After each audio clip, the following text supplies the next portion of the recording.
The truth is, I'm lacking bravery. Actually, I'm afraid of almost everything. The unknown versus anything that I do know.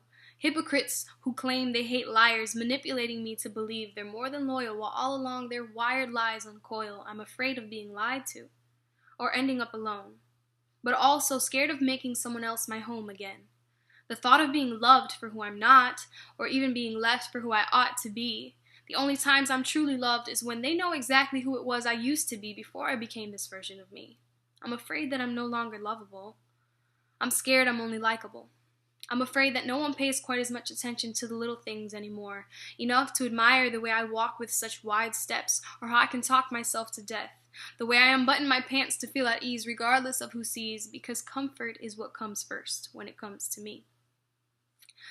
The way I can never sit still or choose just one of an item, the way my feet are always freezing, or how I feel these things and write them. I'm afraid no one cares enough to write me down themselves, or learn me for that matter. More afraid that maybe I'm too weak-minded to stay strong when my doubts scatter.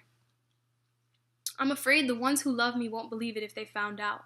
Most days that I am breathing, I'd much rather have my breaths run out. How even when I'm happy, there's still pain peeking through my chest. Still memories I dread and fear that someone else will learn them next. Sometimes I feel unfixable, so who would want to put me together?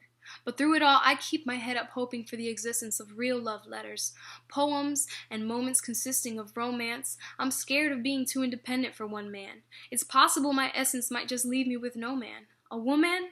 I'm afraid to be. Because that means that I take full responsibility for knowing I'm not where my father wanted me. I'm afraid there's something wrong with me, because in any case catastrophe, anywhere but here on earth is where I'd really like to be. I'm afraid I'm ungrateful for this life that I've been given. I hate myself for seeing my hells more than I see my heavens.